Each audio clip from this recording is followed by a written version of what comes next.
అందరికీ నమస్కారం అండి. స్టోరీ బుక్ ఛానల్కి స్వాగతం. ఈ రోజు నేను మీకు వినిపించబోతున్న కథ నమ్మక ద్రోహం. తల్లిదండ్రుల మరణం తర్వాత పిల్లలు నిరాశ్రయులవుతారు అని అందరూ చెప్పే మాట వాస్తవమే. తల్లిదండ్రులు లేకపోతే ఈ లోకంలో మనల్ని ఆదరించేవారే ఎవ్వరూ ఉండరు. తల్లిదండ్రుల మరణం తర్వాత సుష్మ జీవితం కూడా మారిపోయింది. తన జీవితంలో చాలా మార్పులు వచ్చాయి. ఆ మార్పులన్నింటికీ మద్దతుగా నిలబడడానికి సుష్మకి తన అన్నయ్య ఉన్నాడు. సుష్మ అన్నయ్య రాజేష్ సుష్మని చాలా ప్రేమించేవాడు. భగవంతుడు సుష్మకి అన్నయ్య రూపంలో ఒక గొప్ప భరోసానిచ్చాడు. రాజేష్ సుష్మకి అన్నయ్య మాత్రమే కాదు, ఒక తండ్రిలా, ఒక స్నేహితుడిలా, ఒక తల్లిలా తన జీవితంలో ప్రతి విషయంలోనూ తనకి అండగా నిలబడ్డాడు. తండ్రిదండ్రులు చనిపోయినప్పుడు తన జీవితం అంతా మారిపోతుంది అని సుష్మ అనుకుంది.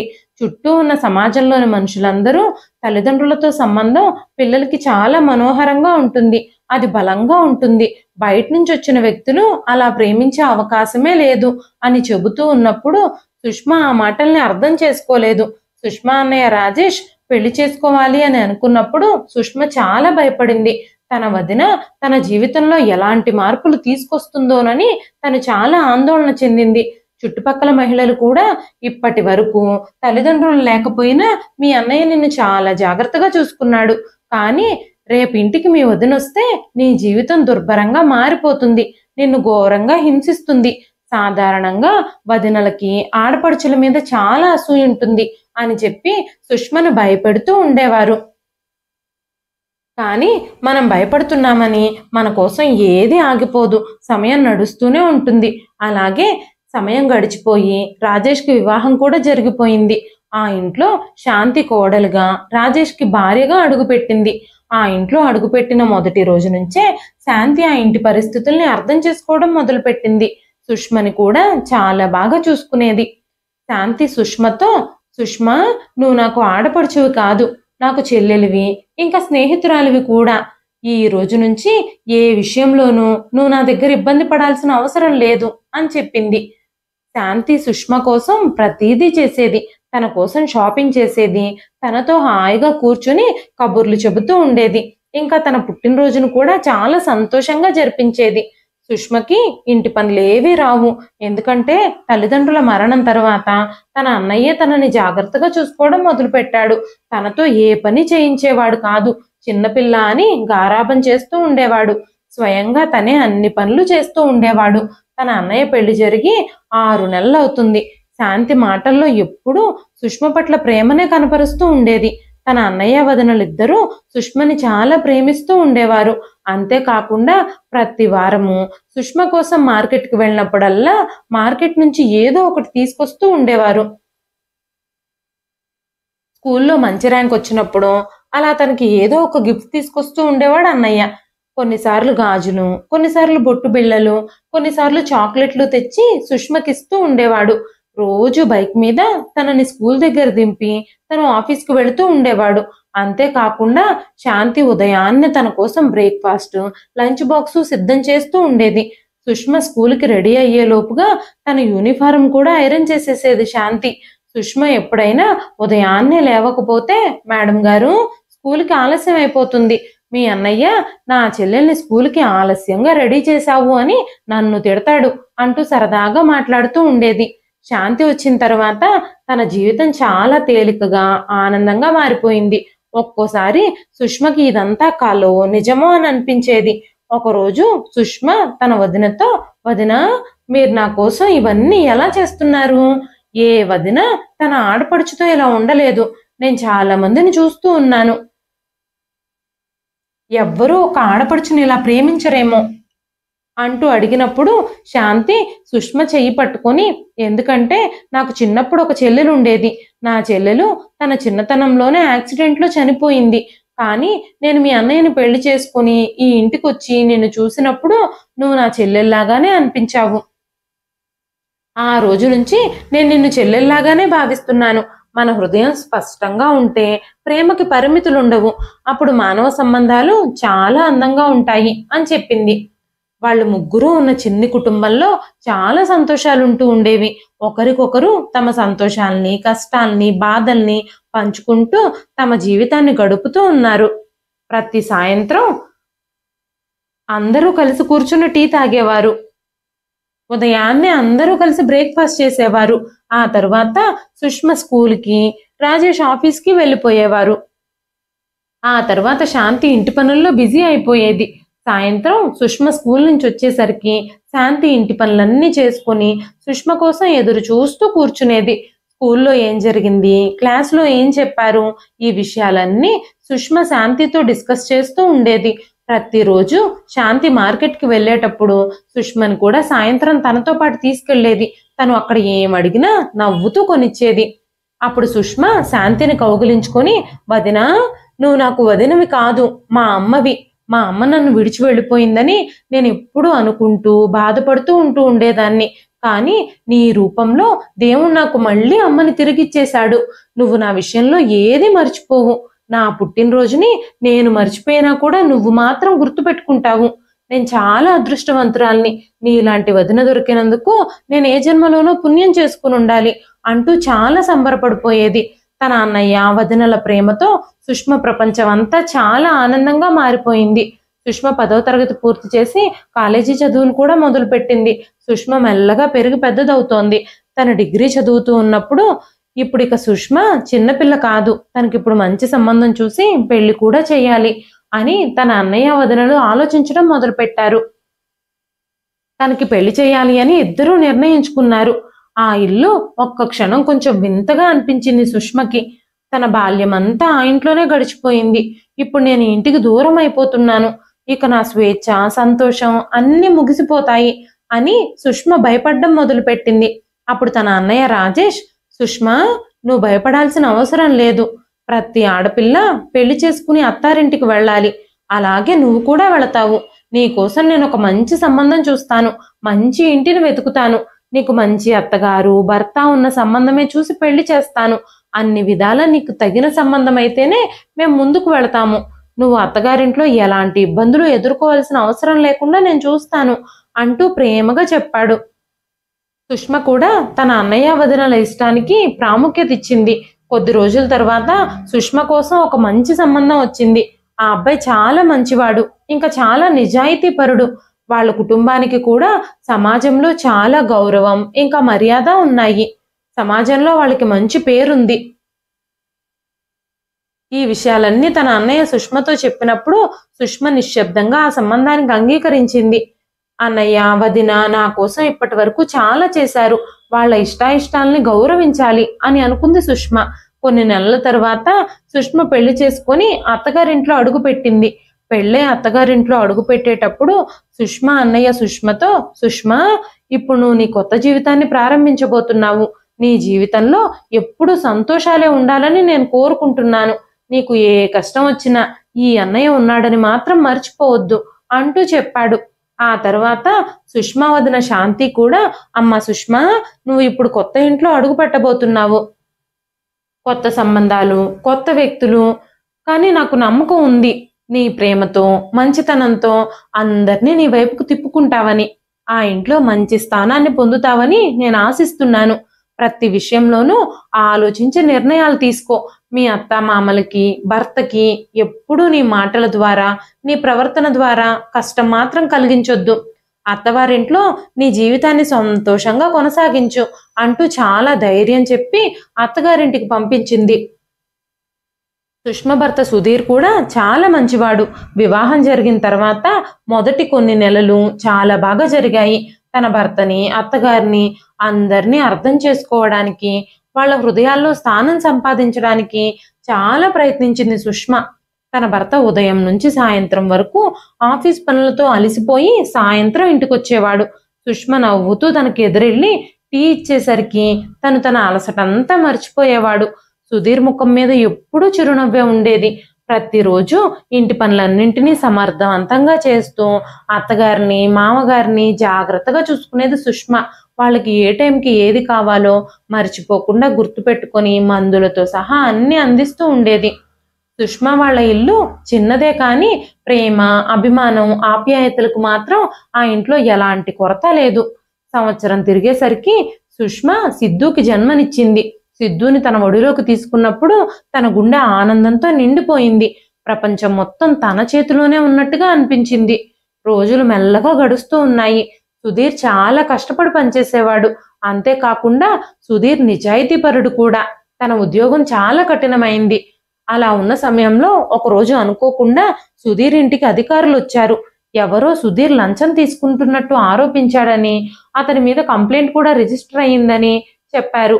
ఆ విషయం తెలుసుకుని సుష్మ చాలా షాక్ అయిపోయింది. కానీ సుష్మ సుధీర్తో, ఏమండి, మీరు ఎప్పుడు తప్పు చేయరు, ఆ విషయం నాకు బాగా తెలుసు, నిజాలన్నీ నిలకడ మీదే బయటపడతాయి అని చెప్పింది. ఆ తర్వాత సుధీర్ చాలా అవమానాలు, నిందలు అనుభవించాల్సి వచ్చింది. చాలా మందికి సమాధానాలు చెప్పుకోవాల్సి వచ్చింది. చుట్టుపక్కల జనాలందరూ సుధీర్ గురించి చెడుగా మాట్లాడుకోవడం మొదలుపెట్టారు. తన నిజాయితీని కూడా అవమానించడం మొదలుపెట్టారు. పోలీసులు ఆ విషయం మీద దర్యాప్తు కూడా చేస్తున్నారు. ఒకరోజు సాయంత్రం సుధీర్ ఇంటికి వచ్చేసరికి తన ముఖమంతా పాలిపోయింది.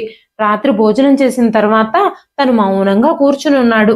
ఎప్పుడూ అందరితో నవ్వుతూ మాట్లాడే సుధీర్ అలా కూర్చుని ఉండడంతో సుష్మకి చాలా బాధ అనిపించింది. సుష్మ తనతో మాట్లాడడానికి చాలా ప్రయత్నించింది. తను మాట్లాడుతూ తన ఛాతీని పట్టుకుని కింద పడిపోయాడు.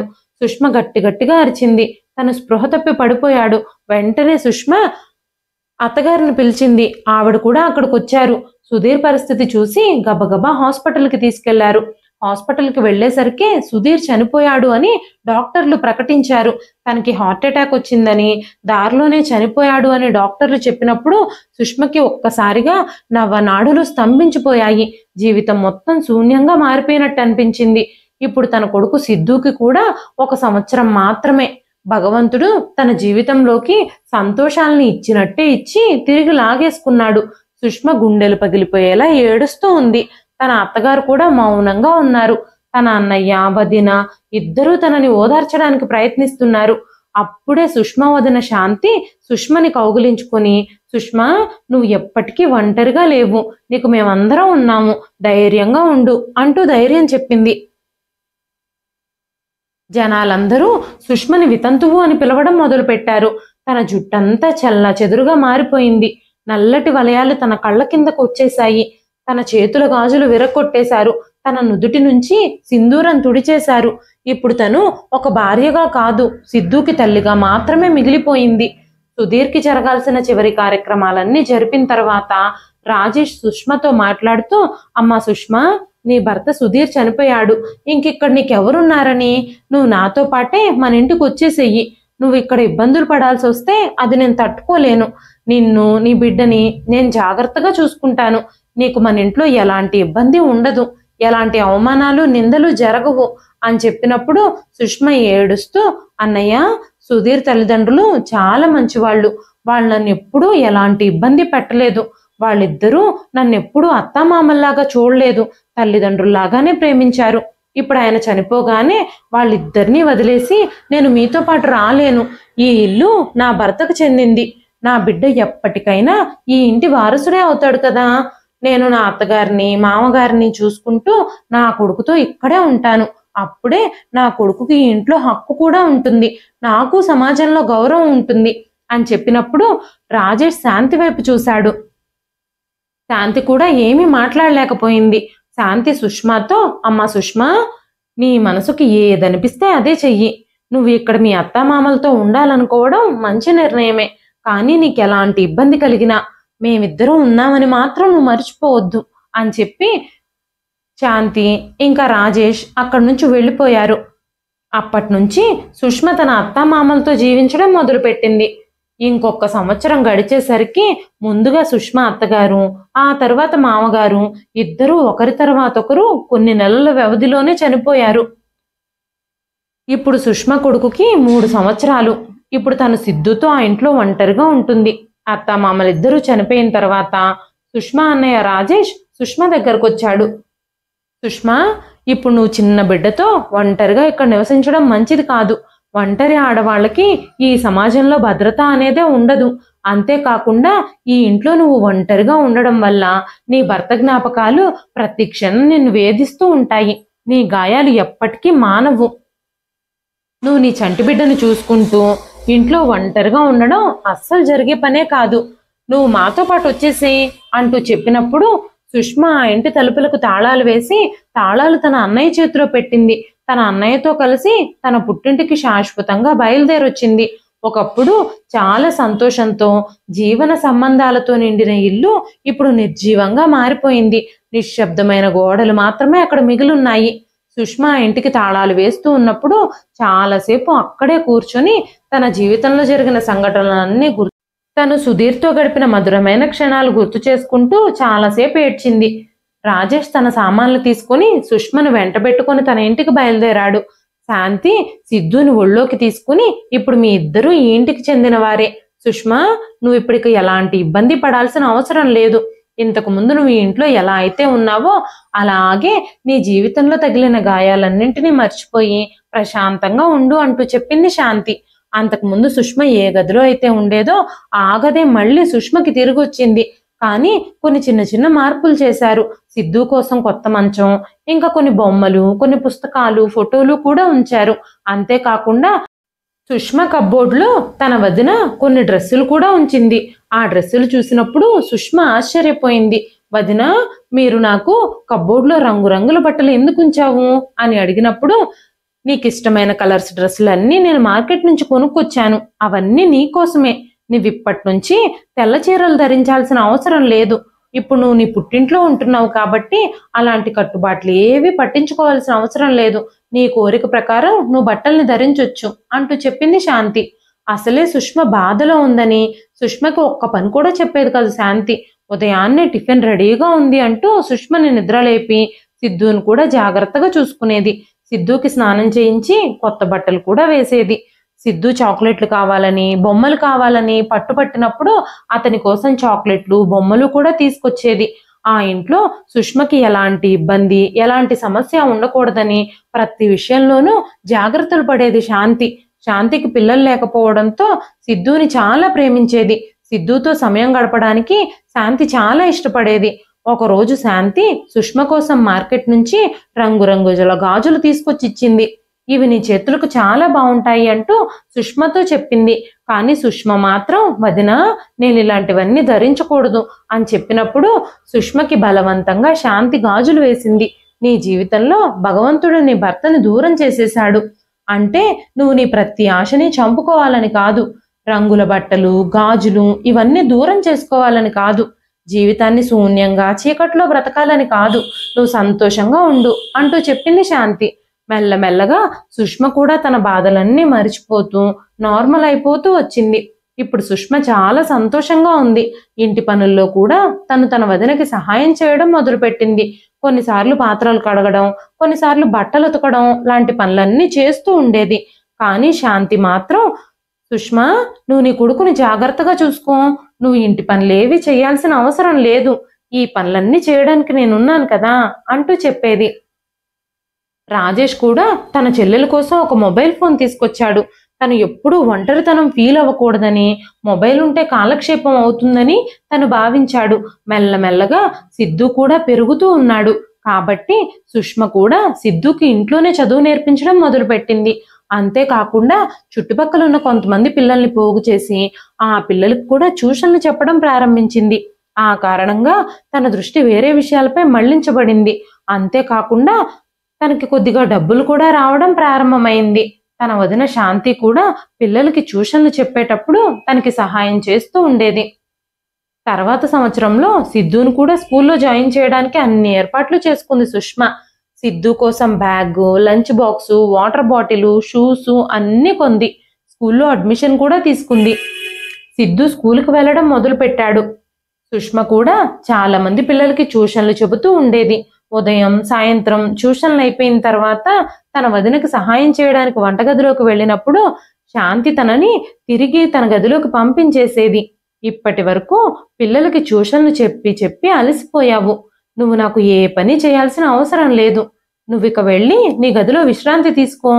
చాలాసేపటి నుంచి అలాగే కూర్చుని ఆ పిల్లలకి బోధిస్తూనే ఉన్నావు. వాళ్ళు అల్లరి చేస్తుంటే అరుస్తూనే ఉన్నావు. వాళ్ళని సముదాయిస్తూనే ఉన్నావు. ఇంత కష్టపడిన తర్వాత నువ్వు ఇంకా ఇంట్లో పనులు చేయాలంటే చాలా కష్టం కదా అంటూ చెప్పేది.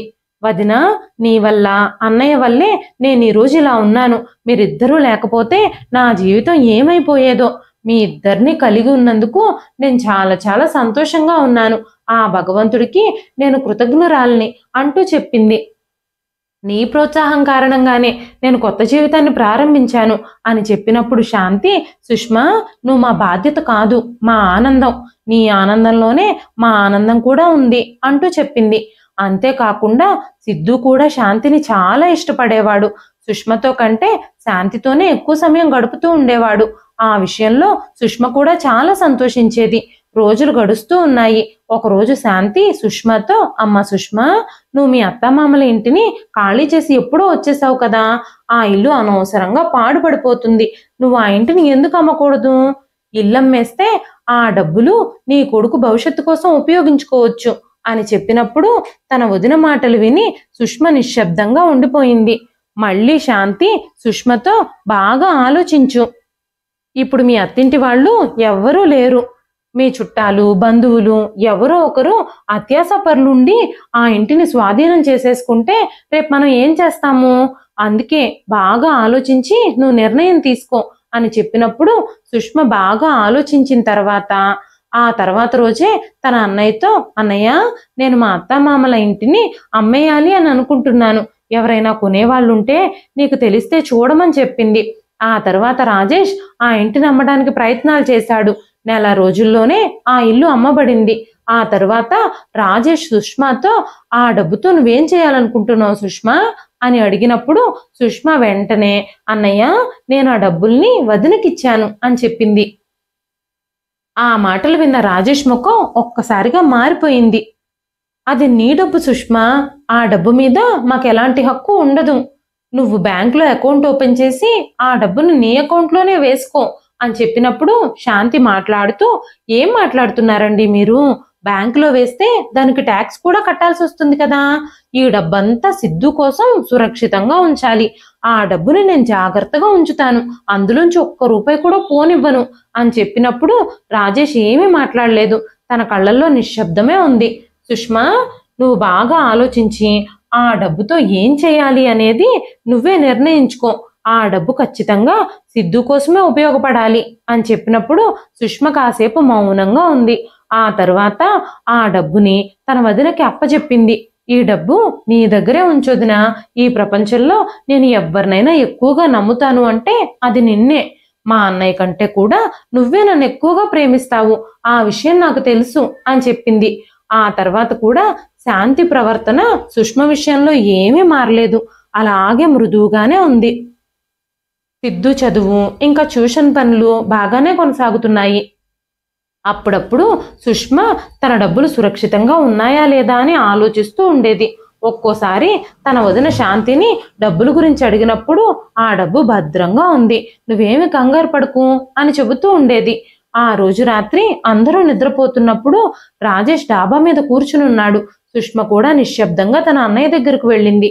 ఏం జరిగిందన్నయ్య, నువ్వు ఒంటరిగా ఇక్కడెందుకు కూర్చున్నావు అని అడిగినప్పుడు రాజేష్ సుష్మ వైపు చూస్తూ, అమ్మా సుష్మ, నువ్వు మీ వదిన శాంతికి ఇచ్చిన డబ్బులు తిరిగి నువ్వు తీసేసుకో. ఆ డబ్బు గురించి మీ వదినని గట్టిగా అడుగు. ఆ డబ్బుల్ని నువ్వు నీ అకౌంట్లో వేసేసుకో. ఎందుకంటే మనం ఎవరికైనా ఏదైనా ఇచ్చే ముందు మనం తిరిగి తీసుకోవడానికి మార్గం ఉందా లేదా అనే విషయం ఆలోచించాలి. ఆ డబ్బును మీ వదినకి ఇచ్చినట్టు, తను నీ దగ్గర డబ్బు తీసుకుంటున్నట్టు నీ దగ్గర ఎలాంటి ఆధారము లేదు అని చెప్పినప్పుడు సుష్మ ఆలోచించడం మొదలుపెట్టింది. కానీ సుష్మకి తన వదిన మీద చాలా నమ్మకం ఉంది. అన్నయ్య అలా ఎందుకు మాట్లాడుతున్నాడో సుష్మకి అస్సలు అర్థం కాలేదు.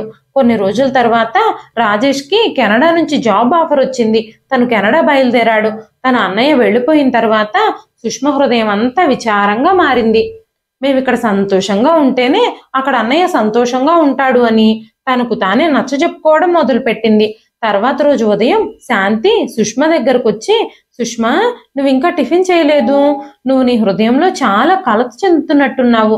మీ అన్నయ్య వెళ్ళిపోయిన దగ్గర నుంచి నువ్వు మనిషి ఇక్కడే ఉంటున్నావు కానీ మనసు ఇక్కడ లేదు. నువ్వు ఆ డబ్బుల గురించి ఆలోచిస్తున్నట్టున్నావు. ఇది నాకు అవమానంగా అనిపిస్తుంది. నీకు నా మీద విశ్వాసం లేనట్టుంది. అందుకే ఆ డబ్బులు నేను నీకే ఇచ్చేస్తాను అని చెప్పినప్పుడు సుష్మ, లేదు వదినా, నేను అందరికంటే ఎక్కువగా నమ్మే వ్యక్తివి నువ్వే. నీ మీద నాకు ఎలాంటి అవిశ్వాసము లేదు అని చెప్పింది. ఆ తర్వాత నుంచి రోజులన్నీ సజావుగానే జరుగుతున్నాయి. శాంతి సుష్మని ఇంతకు ముందు ఎలా చూసుకుందో అలాగే మంచిగానే చూసుకుంటూ ఉంది. సుష్మ ఏదైనా పని చేయడానికి ప్రయత్నించినా కూడా విశ్రాంతి తీసుకోమని చెబుతూ ఉండేది. సుష్మకి ట్యూషన్కి వచ్చే పిల్లలు కూడా చాలా మంది పెరిగారు. తన సంపాదన కూడా పెరిగింది. సుష్మ ఇంటి ఖర్చుల కోసం తన వదినకి డబ్బులు కూడా ఇస్తూ ఉండేది. అంతేకాకుండా మార్కెట్కి వెళ్ళినప్పుడు తన డబ్బులతోనే తన కొడుకుకి వదినకి కావలసినవి కూడా కొనిపెడుతూ ఉండేది. ఆ ఇంట్లో అప్పటి వరకు ప్రశాంతమైన వాతావరణమే ఉంది. ఆ నిశ్శబ్దం తుఫాను ముందర నిశ్శబ్దంలా అనిపిస్తోంది. కాలం మారుతుంది. మెల్లమెల్లగా చలి కూడా పెరగడం మొదలైంది. వాతావరణంలో చాలా మార్పులు రావడం మొదలయ్యాయి. వాతావరణంలో వచ్చిన మార్పుల కారణంగా అకస్మాత్తుగా సిద్ధుకి జ్వరం వచ్చింది. అర్ధరాత్రి పూట సిద్ధు ఒళ్ళంతా కాలిపోతూ ఉంది. తన కళ్ళు కూడా తెరవలేకపోతున్నాడు. తన కళ్ళు అసలు తెరుచుకోవడం లేదు. గబగబా సుష్మ పరిగెత్తుకుంటూ వెళ్ళి తన వదిన గది తలుపులు తట్టింది. కొంత సమయం తర్వాత శాంతి తలుపులు తెరిచి బయటకు వచ్చింది. ఏం జరిగింది? అర్ధరాత్రి పూట నా నిద్ర ఎందుకు పాడు చేశావు అంటూ శాంతి సుష్మని అడిగినప్పుడు, వదిన సిద్ధుకి చాలా జ్వరంగా ఉంది, నాకు చాలా భయంగా ఉంది అని చెప్పినప్పుడు, నువ్వేమీ కంగారు పడాల్సిన పని లేదు, అది సీజనల్ జ్వరమే, రేపు పొద్దునకి తగ్గిపోతుందిలే, నువ్వేమీ కంగారు పడకుండా వెళ్ళి పడుకో, నన్ను కూడా పడుకోనివ్వు అని చెప్పి లోపలికి వెళ్ళి తలుపు వేసేసుకుంది. తన వదిన అటువంటి ప్రవర్తన చూసి తనకి చాలా షాకింగ్ గా అనిపించింది. తన వదిన ఎప్పుడూ తనతో ఆ విధంగా మాట్లాడలేదు. సిద్ధు విషయంలో కూడా తనలో కొంచెం కూడా కంగారు లేదు. వెంటనే సుష్మ తన గదిలోకి తిరిగొచ్చి, ఇంట్లో జ్వరం మందు ఎప్పుడూ తనతో పాటే ఉంచుకుని ఉంటుంది కాబట్టి రాత్రంతా 4 గంటలకు ఒకసారి మందిస్తూ తన దగ్గరే కూర్చొని తడిగుడ్డతో తన ఒళ్ళంతా తుడుస్తూ ఉంది. అయినా సరే ఉదయానికి తన జ్వరం కొంచెం కూడా తగ్గలేదు. ఉదయాన్నే సుష్మ తన వదిన దగ్గరకు వెళ్ళి, వదిన మనం వెంటనే హాస్పిటల్కి బయలుదేరి వెళ్ళాలి, సిద్ధుకు జ్వరం కొంచెం కూడా తగ్గలేదు, తన ఒళ్ళంతా అలా వేడిగా కాలిపోతూనే ఉంది అని చెప్పగానే, ప్రతిరోజు నీకు ఇదో నాటకం అయిపోయింది, నీ కొడుకుకో నీకో ఆరోగ్యం బాగోలేకపోతే మీ బాధ్యతలు మేము ఎన్నాళ్ళని తీసుకుంటాము, మిమ్మల్ని మా ఇంట్లో ఉంచుకుని చూసుకున్నదే కాకుండా ఇప్పుడు హాస్పిటల్ ఖర్చులు కూడా మేము భరించాలా అంటూ మాట్లాడడం మొదలుపెట్టింది. సుష్మ తన వదినని ఆశ్చర్యంగా చూస్తూ, వదిన నువ్వు ఎందుకు ఇలా మాట్లాడుతున్నావు, నేను చాలా కంగారు పడుతున్నాను, నా కొడుకు అనారోగ్యంతో బాధపడుతున్నాడు, నాకు చాలా భయంగా ఉంది, తను ఏడుస్తున్నాడు, ఏమీ తినడం లేదు అని చెప్పినప్పుడు, శాంతి సంవత్సరం నుంచి నేను నిన్ను చూస్తూనే ఉన్నాను, ప్రతిరోజు ఏదో ఒక కొత్త కథ చెబుతూనే ఉంటావు, నువ్వు నన్ను పని మనిషిగానే భావించావు, మీ అన్నయ్య ప్రతి నెల డబ్బులు సంపాదిస్తున్నారు, నువ్వు ఆ డబ్బుల మీదే బ్రతుకుతున్నావు, నేను మాత్రం పని మనిషిగానే మిగిలిపోయాను ఇంట్లో అని చెబుతూ ఉంది శాంతి.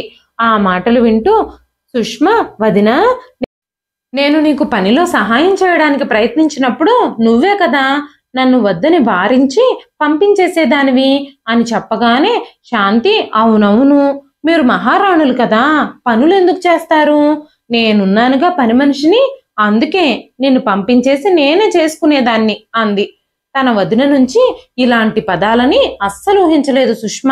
వెంటనే సుష్మ, వదిన నేను ఎప్పుడూ అన్నయ్య దగ్గర నుంచి డబ్బులు అడగలేదు, స్వయంగా నేనే ట్యూషన్లు చెప్పి నా కొడుకుకి నాకు ఖర్చులకి సంపాదించుకుంటున్నాను, ఫ్రీగా మా అన్నయ్య సంపాదన మీద తింటున్నానని మీరు నన్ను ఎలా అంటారు, దయచేసి అర్థం చేసుకోండి, మీరు నన్ను ఎందుకు అపార్థం చేసుకుంటున్నారు వదిన, ఇప్పుడు ఈ విషయాలన్నీ పక్కన పెట్టండి, నా కొడుకుని హాస్పిటల్కి తీసుకెళ్ళాలి, తనకు అస్సలు ఆరోగ్యం బాగోలేదు అని చెప్పినప్పుడు, ఎన్నో రోజుల నుంచి నేను భరిస్తూనే ఉన్నాను, ఇక నా వల్ల కాదు, మీరు వెంటనే ఇంటి నుంచి బయటకు నడవండి అని చెబుతూ శాంతి సుష్మ గదిలోకి వెళ్ళిపోయి సుష్మ సిద్ధు బట్టలన్నింటినీ బ్యాగులో పెట్టి తలుపు దగ్గరికి విసిరేసింది. మీరు మీ సామాన్లు తీసుకొని బయటకు నడవండి అని చెప్పినప్పుడు సుష్మ కళ్ళల్లో కన్నీళ్ళు వచ్చాయి. వదిన ఇప్పటికిప్పుడు నువ్వు నన్ను ఎక్కడికి వెళ్ళమంటావు, నువ్వేదో అపార్థం చేసుకుంటున్నట్టున్నావు, చిన్నప్పటి నుంచి నేను ఎలాంటి దాన్నో నీకు తెలుసు కదా, నేను ఎప్పుడు నిన్ను ఏమీ అనలేదు, దయచేసి నన్ను ఇంట్లో నుంచి గెంటేయొద్దు అని చెప్పగానే శాంతి, నేను ప్రతిదీ అర్థం చేసుకున్నాను, మీరిప్పుడు ఇక్కడి నుంచి బయటికి వెళ్ళకపోతే నేను అస్సలు ఊరుకోను, ఈ ఇంట్లో నువ్వు ఉండడానికి నేను అస్సలు అనుమతించను, నేను వెంటనే పోలీసుల్ని పిలిచి నువ్వు నా ఇంటి వాతావరణాన్ని చెడగొడుతున్నావు అని చెప్తాను అనగానే ఆ విషయాలు విని సుష్మ ఆశ్చర్యపోయింది. తను తీవ్రంగా ఏడుస్తూ ఉంది. కానీ ఆ కన్నీళ్లు శాంతి మీద ఎలాంటి ప్రభావాన్ని చూపడం లేదు. అసలు తన వదినకి ఏం జరిగిందో, ఎందుకు ఇలా బిహేవ్ చేస్తుందో సుష్మకి అర్థం కావడం లేదు. సుష్మ తన వదిన దగ్గరకు వెళ్ళి, వదినా, మీకు సిద్ధు అంటే చాలా ఇష్టం కదా, సిద్ధుని ఈ పరిస్థితుల్లో నువ్వు ఇంటి నుంచి బయటికి ఎలా పంపించేయగలుగుతావు అంటూ అడిగినప్పుడు శాంతి సుష్మని గట్టిగా బయటకు నెట్టింది. ఇంకెప్పుడు ఇక్కడికి రావద్దు, ఎన్నిసార్లు చెప్పాను బయటకు వెళ్ళమని, ఇక్కడే నుంచి ఉపన్యాసాలు మొదలు పెట్టావు అంటూ చెప్పింది. సుష్మ తన కొడుకుతో సహా నేల మీద పడిపోయింది. సిద్ధు తన ఒడిలో ఏడుస్తూ ఉన్నాడు. శాంతి లోపల నుంచి తలుపులు మూసేసుకుంది. సుష్మ ఏడుస్తూ అక్కడే కూర్చుని చాలాసేపు తలుపులు తీయమని వదినని బతిమాలింది. కానీ శాంతి మాత్రం తలుపులు తీయలేదు. చాలాసేపటి తర్వాత తన కొడుకు అనారోగ్యంతో ఉండడంతో అక్కడి నుంచి లేచి ఎవరైనా సహాయం చేస్తారేమో, ఎవరైనా ఆశ్రయం ఇస్తారేమోనని ప్రయత్నిస్తూ ఉంది. వదినని నేను తల్లిలా భావించాను. అలాంటి మనిషే ఈ రోజు నన్ను ఈ పరిస్థితుల్లోకి నెట్టేసింది. అకస్మాత్తుగా ఏమీ జరగలేదు. చాలా రోజుల నుంచి తన మనసులో చాలా ప్రణాళికలు ఉన్నట్టున్నాయి.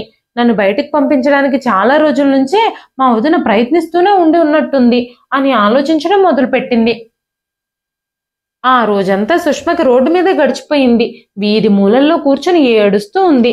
సిద్ధు జ్వరం కారణంగా చలితో వణుకుతున్నాడు. అతనికి జ్వరం తగ్గలేదు. కళ్ళు కూడా మూసుకుపోయి ఉన్నాయి. కానీ సుష్మకి సహాయం చేయడానికి ఎవ్వరూ ముందుకు రాలేదు. ఉదయం 9 గంటల ప్రాంతంలో ఆ క్లినిక్ ఓపెన్ చేయబడింది. గబ్బగబ్బా సుష్మ డాక్టర్ దగ్గరికి పరిగెత్తుకుంటూ వెళ్ళి, నా కొడుకుకి చాలా జ్వరంగా ఉంది, తనని చెక్ చేసి చూడమని చెప్పగానే ఆ డాక్టర్ ఆ పిల్లాడిని పరీక్ష చేసి చలి కారణంగా తను చాలా బలహీనంగా ఉండడంతో జ్వరం వచ్చిందని మందులు రాసిచ్చి, ఈ మందులకి కనుక జ్వరం తగ్గకపోతే మీరు తనని పెద్ద ఆసుపత్రికి తీసుకెళ్లాల్సిన అవసరం వస్తుంది అని చెప్పినప్పుడు సుష్మ డాక్టర్కి ధన్యవాదాలు చెప్పింది. అక్కడి నుంచి మందులు తీసుకొని బయటకు వచ్చింది. ఇప్పుడు తనకి ఎక్కడికి వెళ్లాలో కూడా అర్థం కావడం లేదు. తనకి తన అన్నయ్య తప్ప మరెవ్వరూ లేరు. తన చేతిలో ఫోన్ కూడా లేదు. తన జేబులో డబ్బులు కూడా లేవు. తన వదిన వట్టి చేతులతో తనని ఇంటి నుంచి బయటకు గెంటేసింది. తన కొడుకు సిద్ధునెత్తుకొని సుష్మ రోడ్ల మీద తిరుగుతూ ఉంది. అప్పుడే ఒక మహిళ తన దగ్గరకు వచ్చి, మీరెక్కడ నివసిస్తున్నారు అంటూ సుష్మను అడిగింది. వెంటనే సుష్మ, అమ్మా, నేను ఒక నిరాశ్రయురాల్ని, నాకెక్కడా నివసించడానికి స్థలం లేదు అంటూ కన్నీళ్లతో చెప్పింది. సుష్మ కన్నీళ్లను చూడగానే ఆవిడ పరిస్థితిని అర్థం చేసుకుంది. వెంటనే సుష్మ, అమ్మా, నాకు మొబైల్ ఫోన్ కావాలి, నేను వెంటనే మా అన్నయ్యకి ఫోన్ చేసి మాట్లాడాలి అని చెప్పినప్పుడు ఆవిడ తనకి ఫోన్ ఇచ్చింది. చాలాసార్లు తన అన్నయ్య నెంబర్కి డయల్ చేసి చూసింది సుష్మ. తన అన్నయ్యకి ఫోన్ చేయడానికి చాలాసార్లు ప్రయత్నిస్తూనే ఉంది. కానీ ఆ నెంబర్ రీచ్ అవ్వడం లేదు. తర్వాత రోజుకి సిద్ధుకు జ్వరం తగ్గలేదు. మళ్ళీ ఆ క్లినిక్కే తీసుకువెళ్ళినప్పుడు ఆ డాక్టరు సిద్ధుని పెద్ద ఆసుపత్రికి తీసుకెళ్లాలని చెప్పాడు. కానీ సుష్మ దగ్గర డబ్బులు లేవు. ఏం చేయాలో అర్థం కాక సుష్మ వీధి మూలలో నిలబడి ఏడుస్తూ ఉంది. తన కొడుకు శరీరం అంతా నీలం రంగులోకి మారుతున్నట్టుగా అనిపిస్తోంది. అక్కడే కూర్చుని ఏడుస్తూ ఉన్నప్పుడు వెనక నుంచి తన భుజం మీద ఒక చెయ్యి పడింది. వెనక్కి తిరిగి చూసేసరికి తన అన్నయ్య అక్కడ నిలబడున్నాడు. తనని అక్కడ చూడగానే తన కళ్ళ నుంచి కన్నీళ్లు వేగంగా ప్రవహిస్తూ ఉన్నాయి. అన్నయ్య, నాకు చాలా సంతోషంగా ఉంది, నువ్వు వచ్చేసావు, నా కొడుకు ఆరోగ్యం అస్సలు బాగోలేదన్నయ్య అని చెబుతూ ఉన్నప్పుడు, అసలు ఏంటి పరిస్థితి, సిద్ధు చాలా అనారోగ్యంతో ఉన్నాడు, నువ్వు తనని రోడ్డు మీద ఎందుకు ఉంచావు అని అడిగినప్పుడు సుష్మ జరిగిన విషయం అంతా చెప్పింది. అకస్మాత్తుగా తన వదిన ప్రవర్తన మారిపోయిందని, ఇంటి నుంచి తనని గెంటేసిందని తన అన్నయ్యతో చెప్పింది. వెంటనే రాజేష్ సుష్మని సిద్ధుని కారులో ఎక్కించుకొని హాస్పిటల్కి తీసుకెళ్లాడు. డాక్టర్ సిద్ధుకి ట్రీట్మెంట్ కూడా స్టార్ట్ చేశాడు. 3 రోజుల తర్వాత సిద్ధు ఆరోగ్యం కోలుకుంది. సిద్ధుని హాస్పిటల్లో అడ్మిట్ చేశారు. రోజు రాజేష్ బయట నుంచి భోజనం తీసుకొచ్చి సుష్మకి ఇస్తున్నాడు. రాజేష్ కెనడా నుంచి తిరిగొచ్చాడు అన్న విషయం శాంతికి తెలియదు. 5 రోజులకి సిద్ధుని హాస్పిటల్ నుంచి డిశ్చార్జ్ చేశారు. అప్పుడు రాజేష్ సిద్ధుని సుష్మని తీసుకుని తన ఇంటికి వెళ్ళి తన ఇంటి తలుపులు తట్టాడు. అప్పుడు శాంతి తలుపులు తీసింది. ఒక్కసారిగా రాజేష్ ని చూసి షాక్ అయిపోయింది. రాజేష్, మీరెప్పుడొచ్చారు, చెప్పా పెట్టకుండా ఇలా వచ్చేసారేం అంటూ అడిగింది. రాజేష్తో శాంతి సుష్మ కావాలనే తన కొడుకుని తీసుకుని ఇంట్లో నుంచి వెళ్ళిపోయింది అని చెప్పడం మొదలుపెట్టింది. అప్పుడు రాజేష్ శాంతిని లాగి పెట్టి కొట్టాడు. నేను కెనడా వెళ్ళకముందే నీ మీద నాకు అనుమానంగా ఉంది. అందుకే నేను అక్కడికి వెళ్ళకముందే ఈ ఇంట్లో సీసీ కెమెరాలు అమర్చి వెళ్ళాను. ఇక్కడ ఏం జరుగుతుందో నేను రోజు అక్కడి నుంచి చూస్తూనే ఉన్నాను. రోజు రాత్రి నీ గదికి రహస్యంగా వచ్చి వెళుతున్న వ్యక్తి ఎవరు? ఆ వ్యక్తి వెనక తలుపుకుండా నీ గదికి రావడం నేను చూస్తూనే ఉన్నాను. అంతేకాకుండా నువ్వు నా చెల్లెల్ని మేనల్లుణ్ణి అడ్డు తొలగించుకోవడం కోసం ఇంటి నుంచి గెంటేయడం కూడా నేను చూశాను. అందుకే నేను వెంటనే బయలుదేరి రావాల్సి వచ్చింది అంటూ చెప్పాడు. తను చేసిన నేరాలన్నీ బయటకొస్తాయని శాంతి వణికిపోవడం మొదలుపెట్టింది. అంతేకాకుండా సుష్మ ఇల్లమ్మిన డబ్బులతో శాంతి తన పేరు మీదే ఒక ఫ్లాట్ ని కూడా కొనుక్కుంది. ఈ విషయం కూడా రాజేష్కి తెలిసింది. శాంతి చేసిన ఘోరాలకు గాను రాజేష్ పోలీసులకు ఫోన్ చేసి శాంతిని పోలీసులకు అప్పచెప్పాడు. తను చేసిన నేరాలన్నీ బయటకు కక్కించమని పోలీసులతో చెప్పాడు. శాంతి పోలీసుల ఇన్వెస్టిగేషన్లో జరిగిన విషయాలన్నీ ఒప్పుకుంది. అసలు ముందే శాంతికి రాజేష్ని పెళ్లి చేసుకోవడమే ఇష్టం లేదు. ఎందుకంటే ముందుగానే శాంతి వేరే వ్యక్తిని ప్రేమించింది. తన ఇంట్లో వాళ్ళ బలవంతం మీదే రాజేష్ని పెళ్లి చేసుకుంది. రాజేష్తో పిల్లలు కనడం తనకి ఇష్టం లేక పిల్లలు పుట్టకుండా ఎప్పటి నుంచో మందులు వాడుతుంది. పిల్లలు పుట్టడం లేదని కావాలనే రాజేష్ని నిందిస్తూ ఉండేది. అంతేకాకుండా పెళ్లి తర్వాత కూడా తను ప్రేమించిన వ్యక్తిని తరచుగా కలుస్తూనే ఉండేది. తన మీద ఎవ్వరికి ఎలాంటి అనుమానము రాకుండా ఉండేందుకే సుష్మని రాజేష్ని ఎంతగానో ప్రేమిస్తున్నట్టుగా ఏళ్ల తరబడి నాటకాలు ఆడుతూనే ఉంది. ఇప్పుడు రాజేష్ కెనడా వెళ్ళిపోయిన తర్వాత తనకి తను ప్రేమించిన వ్యక్తితో ఉండడానికి ఒక అవకాశం దొరికింది. సుష్మని ఇంటి నుంచి గెంటేసి అడ్డు తొలగించుకోవాలి అని అనుకుంది. సుష్మ కొడుకు ఆరోగ్యం దెబ్బతినడం కోసం ఆహారంలో మందు కూడా కలిపింది. సుష్మ డబ్బులతో తన పేరు మీద ఉన్న ఫ్లాట్ ని తను కొనుక్కుంది. రాజేష్ కెనడాలో ఉంటే తన ప్రియుడితో ఈ ఇంట్లో ఉండాలి అనుకుంది. దానికి అడ్డుగా ఉన్నందుకు సుష్మని తన కొడుకుని ఇంటి నుంచి గెంటేసి అడ్డు తొలగించుకోవాలి అని అనుకుంది. కానీ రాజేష్ తను చేసిన పాపాలన్నింటినీ సాక్ష్యాధారాలతో సహా బయట పెట్టాడు. తను చేసిన పనులన్నీ సాక్ష్యాధారాలతో సహా బట్టబయలైపోయాయి. సీసీటీవీ ఫుటేజ్ ని ఆధారంగా చూపించి శాంతికి శిక్ష పడేలా చేశాడు రాజేష్. ఇప్పుడు శాంతికి సిద్ధుని చంపాలని చూసినందుకు, తన చెల్లెల్ని మేనల్లుణ్ణి ఇంట్లో నుంచి గెంటేసినందుకు, సుష్మ దగ్గర ఉన్న డబ్బులన్నీ తీసుకుని తన పేరు మీద ఫ్లాట్ కొనుక్కున్నందుకు, వీటన్నింటినీ మించి భర్తని మోసం చేసి వేరే వ్యక్తితో ఇల్లీగల్ రిలేషన్షిప్ ని మెయింటైన్ చేస్తున్నందుకు శాంతికి 5 సంవత్సరాల జైలు శిక్ష పడింది. శాంతి ఎంతో తెలివిగా సుష్మని రాజేష్ని ఎన్నో ఏళ్లుగా మోసం చేస్తూనే ఉంది. ఎంతో ప్రేమ నటిస్తూ నమ్మక ద్రోహం చేసింది. ఎవరినైనా ఎంత ప్రేమ చూపించినా అంత ఈజీగా నమ్మకూడదని సుష్మకి రాజేష్కి ఇప్పుడిప్పుడే అర్థమవుతుంది. ఇప్పుడు రాజేష్ సుష్మ సిద్ధుతో కలిసి ఆ ఇంట్లో ప్రశాంతంగా బ్రతుకుతున్నారు. వాళ్ళు శాంతి చేసిన నమ్మక ద్రోహాన్ని అస్సలు మర్చిపోలేకపోతున్నారు. ఒక వ్యక్తి ఇంత తెలివిగా మనుషుల్ని ప్రేమిస్తున్నట్టుగా నటించి మోసం చేయగలరా అనే విషయం వాళ్ళకి అర్థం కావడం లేదు. ఏది ఏమైనా ఎవరిని గుడ్డిగా నమ్మకూడదు అన్న విషయం సుష్మ రాజేష్ అర్థం చేసుకున్నారు. ఇదండి ఈ రోజు కథ.